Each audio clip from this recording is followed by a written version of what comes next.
Hello everybody and welcome to Dino Detectives. I'm your host. Today we're going to go on an exciting adventure back in time to the age of the dinosaurs. You and your friends can join me and my partner on our adventures, where we get to uncover all kinds of cool fossils.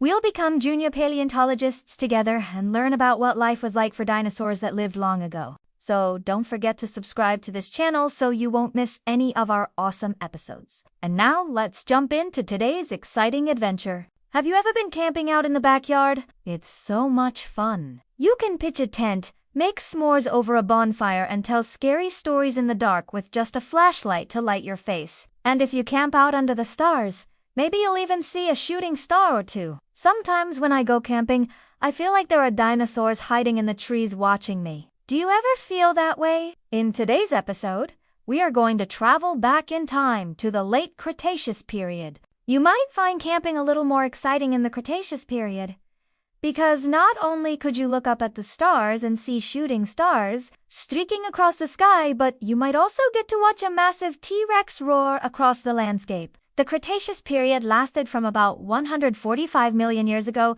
to 66 million years ago.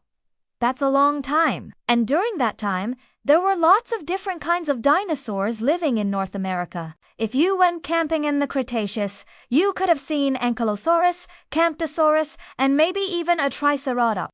Today, we're going to pretend that we're campers who have traveled back in time to the Late Cretaceous period. But something weird is going on. One of the most feared dinosaurs around, the Tyrannosaurus Rex, has lost its tooth.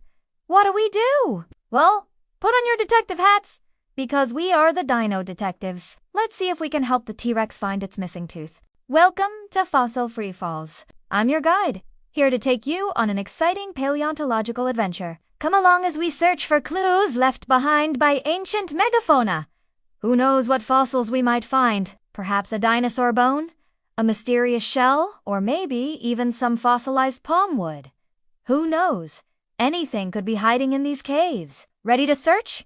Then let's go.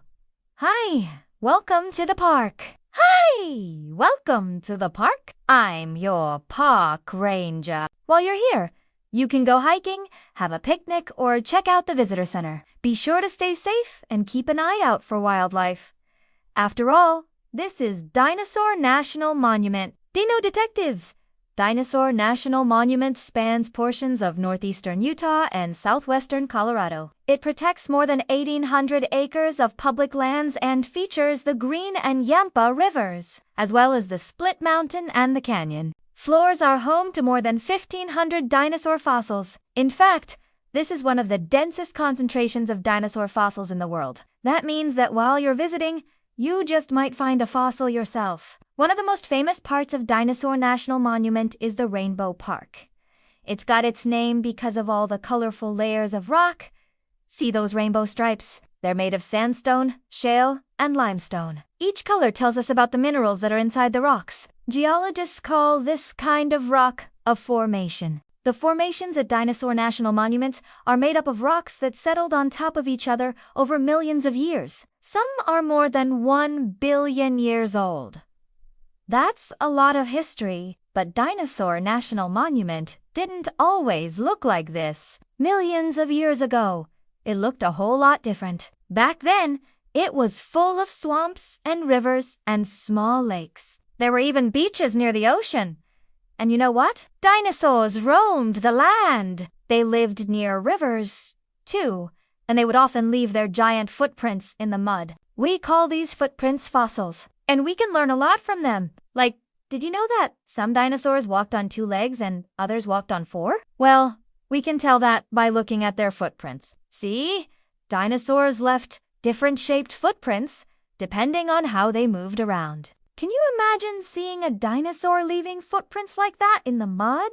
Dino Detectives, some of the first dinosaur fossils discovered in Dinosaur National Monument were footprints left behind by a group of dinosaurs. A paleontologist found these tracks in 1942 while he was hiking through the park. The tracks were made by a group of These dinosaurs were about 30 feet long and had a huge, wide mouth. Camptosaurus got its name because it was such a gentle giant. The word campto means bent, and sauros means lizard. So, Camptosaurus means bent lizard. That's fitting because Camptosaurus had a bent tail. It used its tail to help balance itself as it walked on two legs.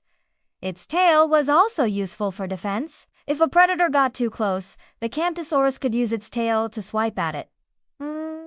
Could a Camptosaurus have kicked a T-Rex right in the face? Well, maybe. The first thing we need to do is ask the T-Rex what happened. Hey, Mr. T-Rex, do you know what happened to your tooth? Maybe I can help? The T-Rex shakes his head sadly. All the other dinosaurs are scared of the T-Rex and won't talk to him without his sharp tooth. No one even wants to play with him anymore. He stomps off, feeling sad. The T-Rex's tooth is an important part of his life. As a carnivore, the T-Rex ate meat, but he couldn't chew with a toothless mouth. The T-Rex needed to chomp down on his food, but he also needed his teeth for talking and smiling. Without his tooth, the T-Rex couldn't do either one. He was really upset. Now that we know how important this tooth is to the T-Rex, let's go find it. The T-Rex tooth may be hiding anywhere. We'll have to search everywhere to find it. First, we'll start at the entrance to the cave. Maybe the tooth fell out before the T-Rex entered the cave. But no, there's nothing here. There are beautiful rock formations all around, but no tooth. What about over there? Nothing. Dino Detectives. A lot of people visit Rainbow Park every year. Maybe someone picked up the T-Rex's tooth and dropped it somewhere nearby. But no one has turned in a tooth to the visitor center. The park rangers would have told us if someone had found it. The T-Rex was so upset that he stomped off to the distant Split Mountain. Maybe his tooth is hiding near there. The Dino Detectives jumped into the car and raced towards Split Mountain. On the way, we passed by a sign about the Morrison Formation. Do you see those layers of rock in the distance? The Morrison Formation is made up of sandstone, mudstone, and shale. It's one of the most famous rock formations in Dinosaur National Monument. It also contains some of the oldest fossils in the area. It's more than 150 million years old. And the coolest part, it was once home to herds of dinosaurs.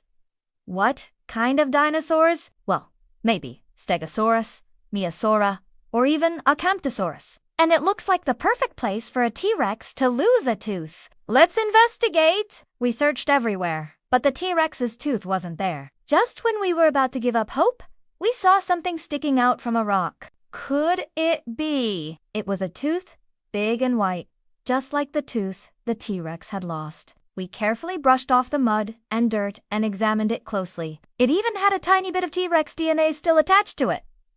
We found it. The T-Rex was so happy to have his tooth back. He was so grateful to the Dino Detectives. He invited us all to play with him. And we did. We played until it was time to go home. Hey, Dino Detectives! We solved another mystery. Woo! If you want to learn more about dinosaurs and go on your own adventures, you can visit Dinosaur National Monument, or you can check out our website. Hey! Thanks for joining me on this adventure. See you next time.